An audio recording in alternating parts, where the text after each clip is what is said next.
umamenti bona ndinje oyo hayi angalilo mama oyo hayi umamenti bona ndinje.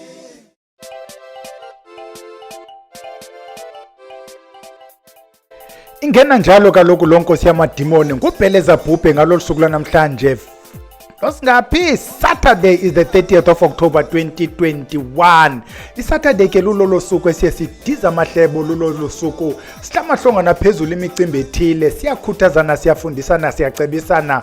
Namhlanje abantu abahle nje bandingena ngayo le ndoda, abanye bayabuza baphele ngubantu uculayo, ngumvuyisi, ngabo abafane siye sithi bathengisa apha ecala kwendlela. Masibaxhaseni, masibakhuthazeni, bazokhula nabo ngenye imini babe zizinto ezinkulu. Siphethe ntoni ke namhlanje? Namhlanje sithi iimpawu zendoda edliswe ngunina. Ndicela ningandibuza into ke bantwana abahle nje basizawungena nje kuyo le topic namhlanje. Nam ndithunyiwe. Ithe le ndoda indithumeleze ndithi undinguye, undithumile. Ndifuna ke wonke umuntu onombuzo nomuntu ofuna ucaciselwa kwanto athethe nondinguye, kuba kaloku mna ndiyasifikela ndikalazi nelanga lalapho kubana liphuma kweliphi icala. Masingeneni ke. Uthini undinguye? Undinguye uthi zikhona iimpawu zendoda edlisiweyo. Khona iimpawu zendoda edliswe ngunkosikazi, ngugirlfriend. Zikhona iimpawu zendoda edliswe yichomi, edliswe yicolleague. Khona iimpawu zendoda edliswe ngumama wayo. Sasitshilo ke sathi sizawubuya. Uthi ke undinguye ezi mpawu kufuneka singazithathi sizifanise neempawu zomntu ozithandela nje umzali wakhe, kuba kaloku zihambe zibe khona apho kukho khona ukufana. Angathi ke ubhele xa ezithandela unina kuthi udlisiwe, kodwa undinguye uthi nazi eziye zixhaphake kumntu odliswe ngunina. Unumber 1, le ndoda idliswe ngunina kuthiwa ikwazi ugqiba nto bhele ingakhange ifowunele unina ibuze kunina athi umama athi hayi yiyo kanye asiyiyo. Le ndoda ngoku inayo umkayo uhleli naye apha endlini, ukhona umama ukwalapha kule ndlu ngoku engekhoyo. Unumber 2 uthi undinguye le ndoda ukuba ithe yaxabana nonina noba amini nenkosikazi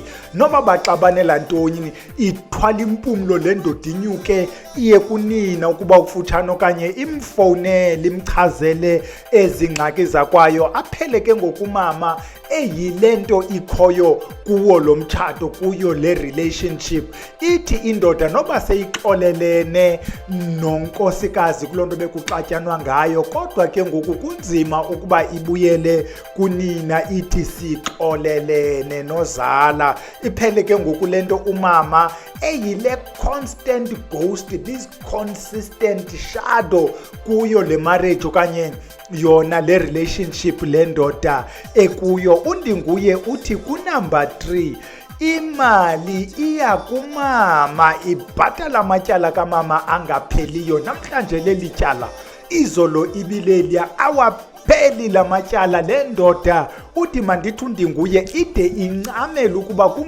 kungabikho mali apha ingutata khona, inonkosikazi nabantwana khona, imali iya kumama. Undinguye uthi le ndoda kunumber 4 ithi xa ihleli nomama ide ibe ngathi lusana. Uyichazile ke undinguye nemizekelo yobusana, ide le ndoda ingathi iyancanca xa ihleli nomama. Athi undinguye masinganabi kakhulu kuba ezinye izinto zikandinguye can be a bit graphic. Undinguye uthi kunumber 5 le ndoda ilizwi likamama apha li-final.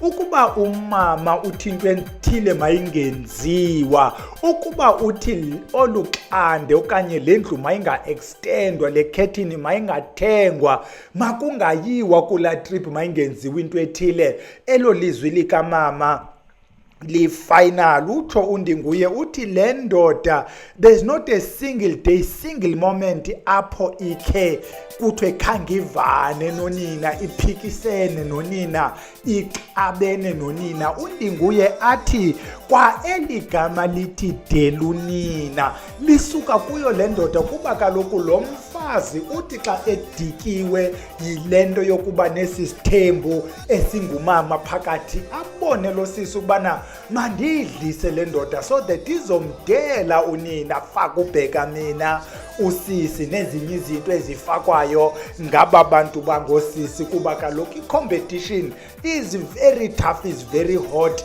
between usisi nomama. Kubakho this constant animosity ke nakuye usisi lona nomama. Ufumanisa uba ngoku umfazi lutshatileyo kule competition nomama ide ibe selubala into kubana iyamshiya i-competition. Kunumber 6 uthi uNdinguye sichaze nento ethi le ndoda umhla nezolithetha ngomama. Hayi umama uqhela irayisi yakhe ayibethi ibe yelo umama. Hayi umama kayithandi xa igadwe ngohlobo letyiphu. Hayi umama this, hayi umama that. Noba kufuna kuthengwe ikhethini, hayi umama kayithandi le khethini xa ingathi inje. uNdinguye athi abanye abantu bade basebeze kuthi uNdinguye naye isebeza lento ukuthi abanye abantu bade babe nayo into abayisebezayo ethi le ndoda ineempawu zongathi yona nomama.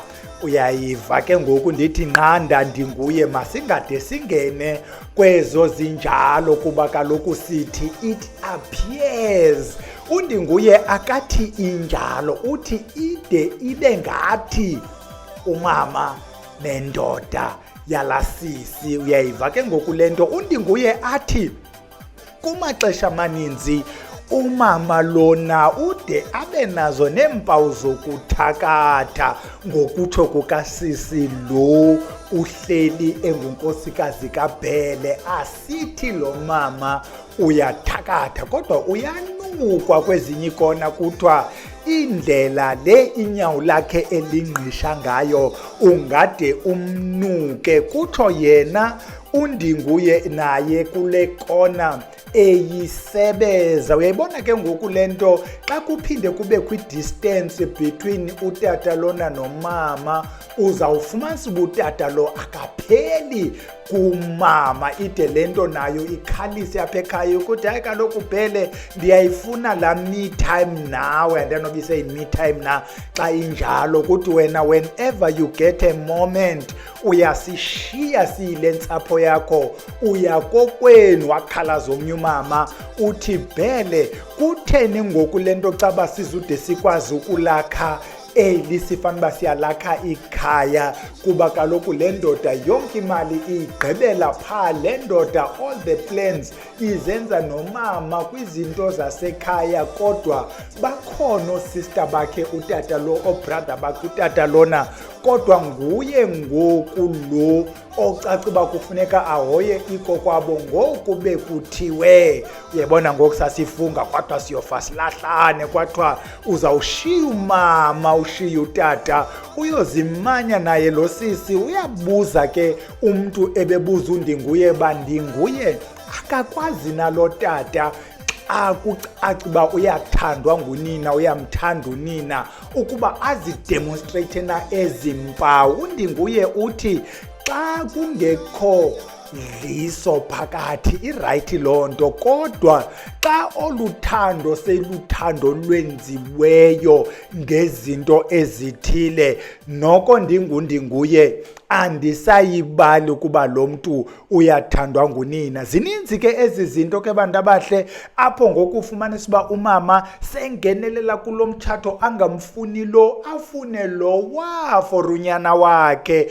Anuke ke ngoku umntu ebehleli uNondinguye athi Ndinguye ayikokuba mhlawumbi laa nto ubukhe wayichaphazela yasentakathweni ukuba iyalungana ukuba lo akanayo laa nto ekuthiwa ziintlanga zokuthakatha. Ayinoba mhlawumbi kuba zingekho kulo umama uzawufuna lowa.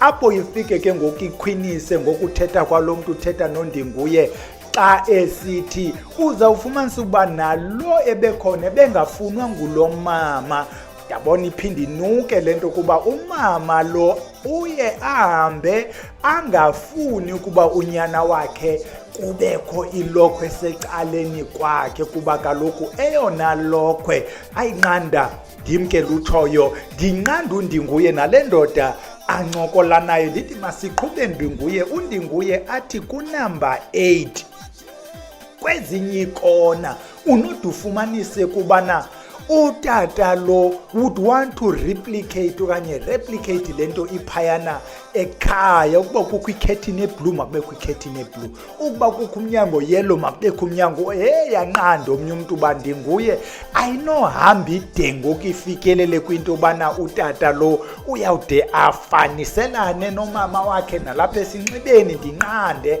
ndithi masingangenini kwezi zinto ezizawuhambe zihambe zisixake, kodwa mna ndingumthunywa bendiphethe loo nto. Abantu abahle andazi neyokuqala ukuba unombuzo buza uNdinguye. Mna uNdinguye uthe mandithi uNdinguye undithumile nantso ebesiyiphethe sithi yeyenu, kuba kaloku kuthiwe mandizise kuni. Ningayishukuxa ke naphayana kwii-comments, kodwa mna andazi neyokuqala. Siye kolu hlobo ke ukuthi lale sizodibana Sunday xa sisithi spiritual Sunday, noko phayana kuthethwa zinto ezimanyumnyezi. Ubhele noko uye ngelinye ixesha azizele engathunywanga. Siyekile ke yalala siyodibana Sunday camagu.